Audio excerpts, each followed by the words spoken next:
श्रीं क्लीं भुवनेश्वर्ये नमः। इस बीज मंत्र में पूजा पाने वाली माता भुवनेश्वरी की महाविद्या के बारे में कुछ बताने के लिए माता रानी के श्री चरणों में अपना शीश झुकाते हुए मैं मधुमिता आप सबका स्वागत करती हूँ। दोस्तों, हम जो पहले बातें कर चुके हैं माता की महाविद्याओं के बारे में, वो उग्र कोटि के हैं। माता ने जो स्वरूप धारण किए हुए थे, जो भी महाविद्याओं के रूप में उन्होंने खुद को प्रकट किया था, वो या तो उग्र स्वरूपा हैं या सौम्य स्वरूपा हैं, और या तो उग्र सौम्य दोनों का एक सम्मिलन का एक स्वरूप भी है। तो आज हम जिन महाविद्या के बारे में अपना भक्ति अर्घ्य देने जा रहे हैं वो है माता भुवनेश्वरी, जो कि संपूर्ण रूप से सौम्य कोटि में प्रथम पूजनीय महाविद्या के रूप में भी जानी जाती है। भुवनेश्वरी, जैसे कि इनका नाम ही है, भू यानी ये पूरा जो भूखंड है, जो हमारा पूरा ब्रह्मांड है, इसको भू कहा जाता है। और भुवन यानी उसका भी नाम है भुवन। भुवनेश्वरी यानी वो माता जो कि इस पूरे भूखंड की स्वामिनी है, जो माता रानी इस पूरी ब्रह्मांड की रचयिता हैं, जो यहाँ की पूरी सृष्टिकर्ता हैं, जो यहाँ का शासन व्यवस्था संभालती हैं, जिनके आज्ञानुसार ये पूरा जो भूखंड है, जो पूरा ब्रह्मांड है, चलता है, वो और कोई नहीं, वो हमारी माता भुवनेश्वरी ही है। दोस्तों, ये माना गया है कि जब नवरात्रि में माता कुष्मांडा के बारे में हम बातें कर रहे थे, तब हमने ये सुना था कि जब सारा ब्रह्मांड अंधेरे में लीन हो गया था, जब कहीं पे कुछ भी दिखाई नहीं दे रहा था, तब जबकि माता ने स्वयं से एक ऊर्जा निकाली थी, एक अंड का निर्माण किया था, एक ब्रह्मांड का रचना किया था, तो उन्होंने जो महाविद्या का प्रयोग किया था वो ये भुवनेश्वरी माता का महाविद्या ही है। ऐसा माना गया है कि जो कोटि कोटि सूर्य अगर एक साथ आके रह जाएंगे, तो उनके प्रकाश में, उन सबके एक साथ होने के बाद जो प्रकाश निकलेगा ना, माता भुवनेश्वरी के शरीर से उतना प्रकाश निकलता है, क्योंकि माता भुवनेश्वरी ही है जो कि इस पूरी ब्रह्मांड की रचना के पीछे है। ऐसा भी माना गया है कि माता ने ये सारा संसार निर्माण तो किया, इस भुवन का सृजना तो की, उसके बाद उन्होंने ब्रह्मा जी से ये भी कहा कि उनको इस ब्रह्मांड को, उनकी इस सृजना को नियंत्रण करने की क्षमता भी दी जाए। इसलिए माता भुवनेश्वरी जो है हम सबकी पालनकर्ता के रूप से भी पूजी जाती है। माता भुवनेश्वरी इतनी शक्तिशाली हैं कि हम सबके रचना करने की क्षमता वो रखती हैं। इतना ही नहीं, हम सबका पालन करने का क्षमता रखते हुए वो सबका दंड विधान करने का भी क्षमता रखते हैं। अगर माता भुवनेश्वरी के स्वरूप को थोड़े ध्यान से हम देखें तो देख सकते हैं उनके 4 भुजाएं हैं। 4 भुजाओं में से 2 भुजाओं में माता ने पकड़ा हुआ है एक अंकुश है और एक पाश है। कहा जाता है कि वो जो फास है वो बांध के लेने की क्षमता रखती है, अंकुश जो है उसको नियंत्रण करने की क्षमता रखते हैं। जैसे कि घोड़े की एक लगाम होती है, एक चाबुक होता है, तो उस हिसाब से माता रानी भी जो भी दुष्ट शक्तियाँ हैं, जो भी खराब प्रवृत्ति के इंसान हैं या फिर जीव जंतु हैं, उन सबको अपने नियंत्रण में रखने का पूरा ताकत माता रखती है। दोस्तों, ये भी माना गया है कि माता भुवनेश्वरी जो है वो उनका ये जो महाविद्या है, इस महाविद्या को किसी के भी सहायता की ज़रूरत नहीं पड़ती, ये स्वयं संपूर्ण है। उल्टे माता भुवनेश्वरी ने जैसे कि सबका निर्माण किया हुआ है, माता भुवनेश्वरी के मुखमंडल पर हम हमेशा एक शांत स्वभाव देख सकते हैं। हमेशा एक स्मित हास्य लेकर वो थोड़ी थोड़ी मंद मंद हंसती रहती हैं। वो बहुत ही सुंदर है, बहुत ही सौम्य है, बहुत ही उनका निराला जो मुख दर्शन करके हम पावन हो सकते हैं। दोस्तों, एक बहुत ही रोचक बात है कि माता भुवनेश्वरी जो है ना, उनको एक जगह पे शताक्षी नाम से भी उनका पूजन किया जाता है। जानते हैं ये नाम उनका कैसे पड़ा? माना गया है कि हजारों वर्षों तक क्या हुआ, एक जगह पर ना पानी बिल्कुल ही नहीं था, मतलब बारिश बिल्कुल नहीं हुई, सूखा पड़ गया था। तो सारे भक्तजन जो हैं वो जल के लिए तड़पते रहते थे। तो माता भुवनेश्वरी ने उस वक्त क्या किया, वो तो अपने बच्चों को इतनी दुख में देख नहीं सकती, तो इसलिए उन्होंने क्या किया, एक ऐसा रूप उन्होंने धरा है जबकि उनके शरीर पे 100 आँखें हैं। मतलब सत सत आँखें हैं, उनके शरीर पे चारों ओर आँखें ही आँखें हैं। ऐसा माना गया है कि माता के ये जो आँखों वाली शरीर है ना, उन्होंने पूरे जो नवरात्रि के जो 9 दिन हैं, उन्होंने अपने आँखों से आंसू बहाए। तो उनके शरीर के जो आँखों से इतने आंसू बहे और इतने अनवरत बहे कि बिल्कुल वो बंद ही नहीं हुए। और फिर क्या हुआ कि चारों ओर पूरा जो धरा थी, जो सारा जो सूखा पड़ गया था, चारों ओर पानी भर गया और फिर जो धरती माता जो है वो सस्य श्यामला हो गई।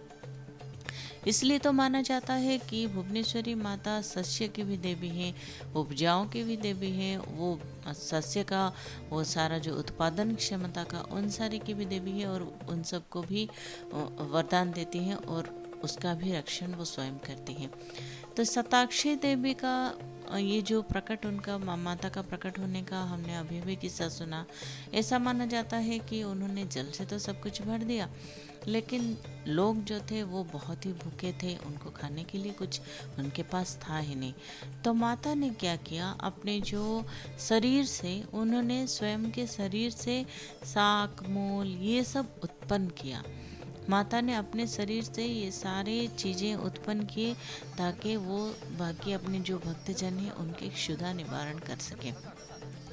तो इसके बाद जो माता का जो नाम शताक्षी था, माता भुवनेश्वरी का और एक नाम भी पड़ गया, वो है शाकंभरी माता का नाम से भी उनका पूजन किया जाता है। माता शाकंभरी तब से वो बोली गई जब से उन्होंने शाक मूल ये सब अपने शरीर से निकाल के अपने भक्तों की क्षुधा निवारण की है। तो माता भुवनेश्वरी वो है जो कि अपने बच्चों की क्षुधा नहीं दे सकती, अपने बच्चों के आंसू नहीं दे सकती, वो अपने बच्चों को दुख में नहीं दे सकती। ऐसे भी दोस्तों माना गया है कि एक असुर था जो कि दुर्गमासुर था। वो बहुत ही उत्पात मचा रहा था, तो उसको वरदान तो सारे असुर ले ही लेते हैं, क्योंकि उनका डर तो हमेशा रहता है कि कोई देवा के मार ना दे, कोई दानवा के मार ना दे, कोई गंधर्वा के मार ना दे, कोई सर्पा के मार ना दे। ऐसा तो वो लोग सोचते रहते हैं, मगर वो अक्सर चूक जाते हैं कि किसी नारी के हाथों से मृत्यु को वो भूल जाते हैं। क्योंकि नारी माता रानी से पहले किसी नारी में इतनी क्षमता थी ही नहीं, संभव ही नहीं था कि कोई नारी भी आदिशक्ति हो सकती है। वो पहले तो वो मानते ही नहीं है। ऐसा भी माना गया है दोस्तों कि जब ब्रह्मदेव ने जब संसार की सृजना की थी ना, तो उनके पास भी शक्ति नहीं थी। इसलिए वो सबसे पहले भगवान शिव शंकर से जाकर वो विनती करते हैं कि भोलेनाथ उन्हें कुछ शक्तियाँ दें, शक्ति देने से ही तो वो सृजना करेंगे ना। तो इसलिए ऐसा माना गया है कि प्रभु शिव शंकर ने अपनी जो है आदि शक्ति, जो आदि शक्ति थी, जो पराशक्ति थी, उन्हीं के अंदर समाहित थे। तो भगवान शिव शंकर ने अपनी शक्ति को ही दे दिया ब्रह्मदेव को इस सृष्टि की सृजना करने के लिए। और इसलिए शिव शंभु जो है वो पूरे शव के समान हो गए, वो शक्तिहीन हो गए, वो पूरे एक जीते जागते लाश की तरह हो गए। और ऐसा माना गया है कि ब्रह्मदेव ने ये सारी सृष्टि तो बना ली, मगर जब शिव शंकर को देखा तो वो भी बिल्कुल घबरा गए कि अब क्या किया जाए। तो तभी सबने माता रानी का आवाहन किया। माता प्रकृति स्वरूपिणी, माँ जो शक्ति होके सबके अंदर थी, वो स्वयं फिर से जो सती माता के रूप में, फिर पार्वती माता के रूप में, फिर बाकी जो नवदुर्गा हैं, जो एक एक महाविद्या है, इन सब के रूप में खुद को प्रकट करते हुए सारी शक्तियाँ एक साथ जब सम्मिलित हो गई और फिर वो जाके शिव शंकर के अंदर वो समाहित हो गई। जब अर्धनारीश्वर रूप में भगवान ने दर्शन दिया, उसके बाद माना जाता है कि भोलेनाथ फिर से संपूर्ण हुए। फिर सारी जो है सृष्टि की जो अस्त व्यस्त व्यवस्था हो गई थी, वह सब संतुलन के साथ आगे बढ़ने लगा। तो ऐसा हम देख सकते हैं कि माता आदि शक्ति ही है जिनसे सारी इस सृष्टि की रचना की गई है। तो अभी जो दुर्गमासुर हुआ या फिर और भी कोई दैत्य हुआ, तो इन सब का एक ही बात वो भूल जाते हैं कि शक्ति के हाथों, नारी के हाथों मृत्यु, वो भूल ही जाते हैं कि ऐसा कुछ हो सकता है। तो अपने वरदान में उसको लेते ही नहीं है।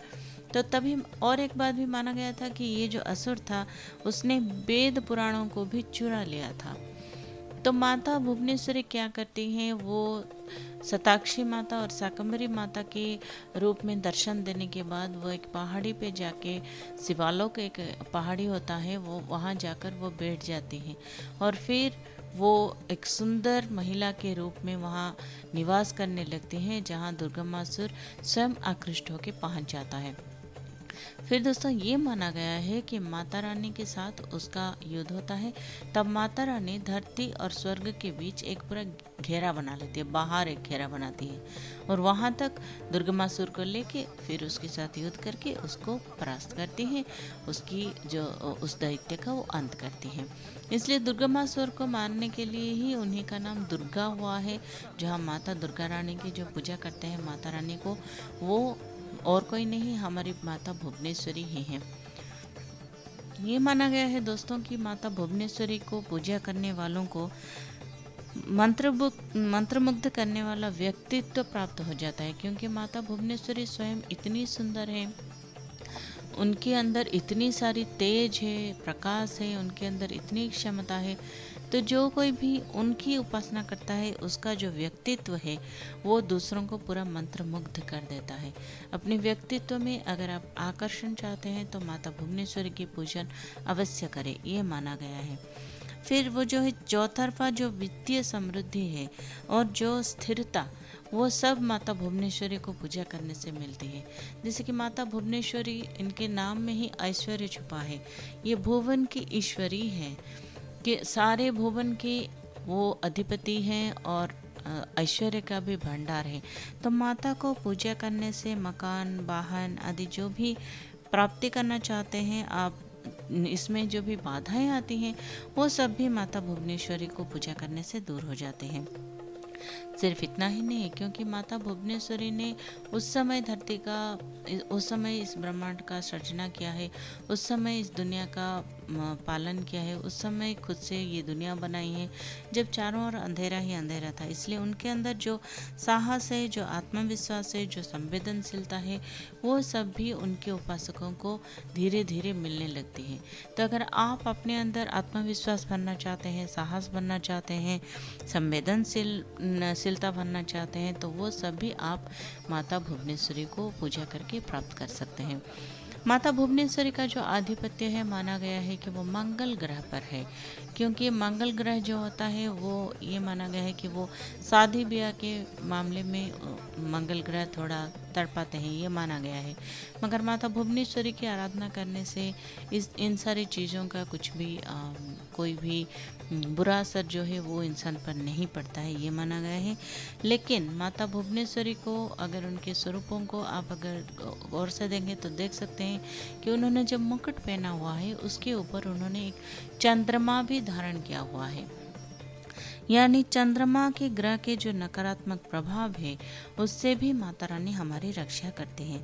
इतना ही नहीं, जो है रोग, शत्रु, ये सब समस्या होते हैं, ऋण होता है जो हम किसी से लेकर फिर उसका भुगतान नहीं कर पाते हैं, तो इन सब समस्याओं में से भी माता भुवनेश्वरी हमारी उद्धार जरूर करती हैं।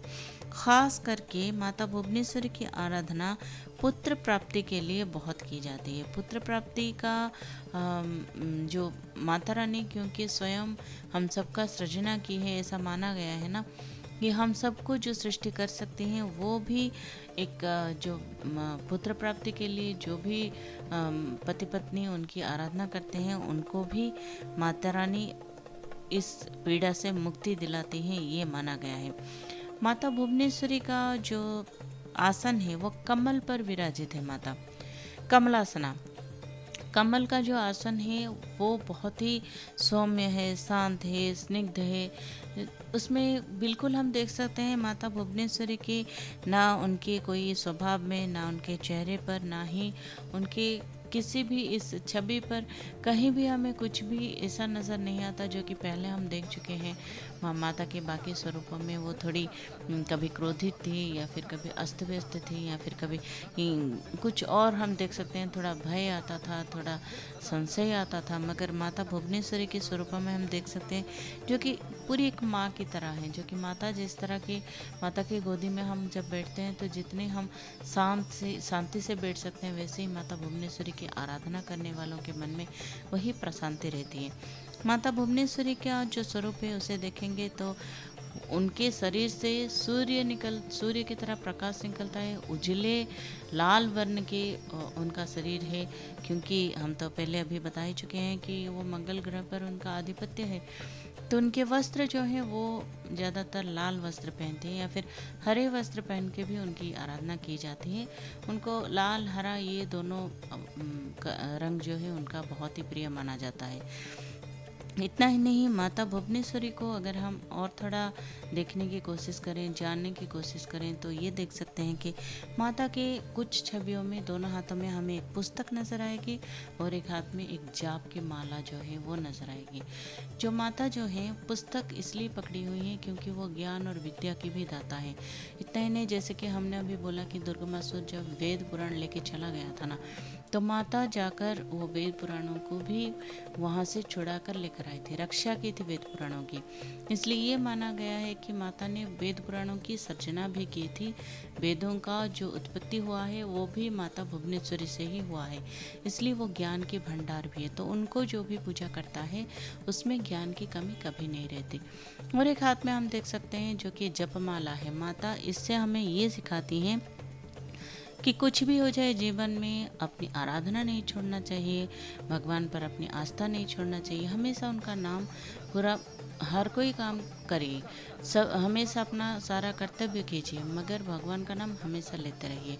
अपने किसी भी कर्म में, किसी भी कर्तव्य में, किसी भी दिनचर्या में कभी भी उपासना करना, भगवान का नाम लेना, ये कभी नहीं छोड़ना चाहिए। ये माता भुवनेश्वरी हमें सिखाती हैं। इतना ही नहीं, माता भुवनेश्वरी जो है वो प्रेम की देवी भी कही जाती है, क्योंकि उनके अंदर जो है बहुत ही सारा लाड़ प्यार होता है। वो सबको बहुत ही प्यार करती हैं। माता भुवनेश्वरी का तो कभी किसी भी छवि में या फिर किसी भी उनकी उपासना में हम देख सकते हैं, कभी भी हमें कोई भी रौद्र रूप नजर ही नहीं आ सकता, क्योंकि माता सौम्य रूप में ही हमें दर्शन देती हैं। माता भुवनेश्वरी का जो संबंध है, माना गया है कि वो कल्कि महाराज के साथ है, जो कि भगवान का दशावतार में जो कल्कि देव है, उनका अभी तक आविर्भाव तो हुआ ही नहीं है, धरती पर वो आए नहीं है। कुछ पुराणों के अनुसार वो कल्कि देव के साथ माता भुवनेश्वरी का जो सीधा साधा संबंध इसलिए हम मान सकते हैं क्योंकि माता भुवनेश्वरी जो है वो पूरी तरह से सारा ब्रह्मांड को, सारा भू की वो देवी है, भुवन की देवी है, वो सारी ऐश्वर्य की अधिकारिणी है। तो ये जो सारी धरती है ये उन्हीं के अधीन है। तो इस धरती पर जब भी भगवान का जो भी आने वाला अवतार है वो ज़रूर ही माता के साथ संबंधित होगा। भुवनेश्वरी माता का जो रुद्रावतार के साथ संबंध है वो तो भुवनेश्वर महादेव हैं। भुवनेश्वर रौद्रावतार के साथ उनके संबंध है। माता भुवनेश्वरी की जो भी पूजा करें, जैसे भी पूजा करें, माता का एक चीज़ ज़रूर कीजिएगा कि माता रानी की पूजा करते हुए आप उनके बीज मंत्र का जाप जरूर कीजिएगा। माता भुवनेश्वरी जो है सारा कुछ प्रदान करने के लिए सारे एक और कुछ मूर्तियों में हम देख सकते हैं उनका एक हाथ अभय मुद्रा में है और एक वरदा मुद्रा में है। तो माता जब ये हमें बोलती हैं कि मैं जब हूँ तो तुम्हें किस बात की फिक्र है, मैं तो हूँ ना, मैं तो यहाँ की इस भुवन की मैं ईश्वरी यहाँ पे बैठी हूँ, मैं दंड विधान करती हूँ, मैंने एक हाथ में अंकुश पकड़ा हुआ है, एक हाथ में फास पकड़ा हुआ है, तो मैं दंड विधान करना जानती हूँ, तो तुम्हारे साथ कुछ गलत हो ही नहीं सकता।